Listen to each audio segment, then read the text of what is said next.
अस्सलामुअलैकुम सल्लल्लाहु ताला अला मोहम्मद सल्लल्लाहु अलैहि वसल्लम। मेडिकल पॉइंट में खुश आमदीद जी। तो आज का हमारा टॉपिक है क्लेफ्ट लिप और क्लेफ्ट पैलेट के बारे में कि ये होता क्यों है, इसकी वजूहात क्या है। सबसे पहले तो ये जानते चलें कि क्लेफ्ट लिप और क्लेफ्ट पैलेट में क्या फ़र्क है। जी देखिए, ये तस्वीर आप देख सकते हैं, ये है क्लेफ्ट लिप। इसमें सिर्फ लिप में एक लिप के दरमियान जो है, होठों के दरमियान एक कट होता है। और क्लेफ्ट पैलेट में आप ये तस्वीर देख सकते हैं, इसका कट तालू के अंदर तक जाता है, यानी कि पैलेट कहते हैं तालू को। तो इन दोनों में डिफरेंस उम्मीद करते हैं आपको पता लग चुका होगा। तो cleft of the lip is due to hypoplasia of the mesenchymal layer resulting in a failure of medial nasal and maxillary process to join। जी हाँ, अच्छा, इसकी वजूहात की तरफ हम चलते हैं। तो वजूहात इसकी ये है कि इसकी हम बात करते हैं अगर एटियोलॉजी की, तो possible etiologies are maternal drug exposure.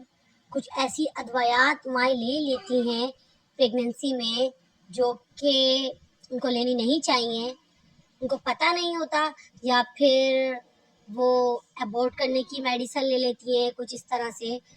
तो इन ड्रग्स का असर जो है उसकी वजह से भी ये क्लेफ्ट लिप या क्लेफ्ट पैलेट बिल्कुल हो सकता है। अच्छा, सिंड्रोम मेलफॉर्मेशन कॉम्प्लेक्स, यानी कि बनावटी उसमें कोई नुक्स हो। आइसोलेटेड अननोन, कुछ रीज़न इसकी अननोन होती हैं। और सबसे लास्ट रीज़न इसके ये कॉजेज के जेनेटिक, यानी जेनेटिकली भी इसका ताल्लुक है, जीन से इसका ताल्लुक है।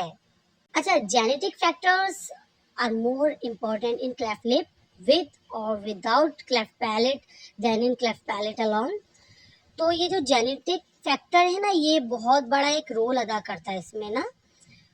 तो इसलिए इसका जीन्स का बहुत ज़्यादा ताल्लुक है इसमें। अच्छा, अब हम बात करते हैं इसकी कॉम्प्लिकेशंस की, यानी कि इससे क्या क्या जो है वो मसले मसाइल पेचीदगियाँ होती हैं। अगर किसी बच्चे का क्लेफ्ट लिप या क्लेफ्ट पैलेट हो तो उससे क्या क्या पेचीदगियाँ उसको सामना करना पड़ता है और किन किन मसाइल का सामना करना पड़ता है। तो सबसे पहली जो प्रॉब्लम है वो है फीडिंग डिफ़िकल्टीज़, यानी को फीड सही से नहीं कर पाएगा। ज़ाहिर है गैप है तो वो किस तरह से जो है वो फीड कर पाएगा। अच्छा, recurrent otitis media, otitis media कहते हैं कान के इन्फेक्शन को, उसको रिकरेंट बार बार होगा कान का infection.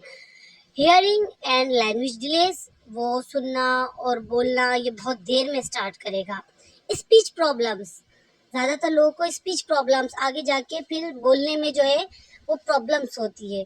Dental and orthodontic complications, तो इसको डेंटल कॉम्प्लिकेशंस बिल्कुल हो सकती हैं और ऑर्थोडोंटिक कॉम्प्लिकेशंस भी हो सकती हैं।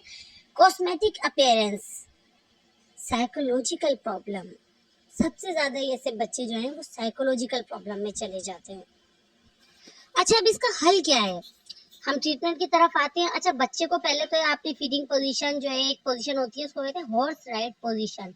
तो हॉर्स राइडिंग पोजीशन वाली जो है, इस पोजीशन में आप बच्चे को फीड कराएंगे ताकि उसको जो है कम से कम मुश्किलात का सामना करना पड़े। अच्छा, अब हम बात करते हैं इसकी सर्जरी की। तो स्टार्टिंग में इसकी सर्जरी बिल्कुल स्टार्टिंग में न्यू बॉर्न होता है, इन्फेंट अगर वो होता है तो चले इन्फेंसी में तो हम इसकी सर्जरी करवा सकते हैं, लेकिन जो जब वो न्यू नेट होता है तो इसकी सर्जरी हम नहीं करवाते। क्यों? क्योंकि टू अर्ली या रिपेयर में interfere with mild facial growth, तो वो उसकी फेशियल ग्रोथ पे बिल्कुल असर डाल सकती है। तो इसलिए इसकी सर्जरी की एज जो होती है वो 3 मंथ से लेकर 6 मंथ या लेटर, इससे पहले आपने नहीं करवानी है, ठीक है। बच्चे को फिर मुसलसल स्पीच थेरेपी भी कराएंगे हम, इससे पहले भी कराएंगे, सर्जरी के बाद भी कराएंगे। तो ये इसका ट्रीटमेंट है। उम्मीद करते हैं आपको हमारा टॉपिक पसंद आया होगा। नेक्स्ट टाइम मिलते हैं किसी नेक्स्ट टॉपिक के साथ। जब तक के लिए हमें दीजिए इजाज़त। लेकिन अगर आपने हमारे चैनल को सब्सक्राइब नहीं किया तो सब्सक्राइब लाजमी कर लीजिए। और ये डिस्क्रिप्शन में हम जो है ये लिंक लगा रहे हैं हमारी इस वीडियो का कि बड़ी आंत के कैंसर के 6 अहम निशानियाँ। तो इसमें हमने डिटेल बताई है, तो लाजमी जाके आप देखिएगा। और जब तक के लिए हमें दीजिए इजाज़त। अपना बहुत सारा ख्याल रखें। खुदा हाफिज़।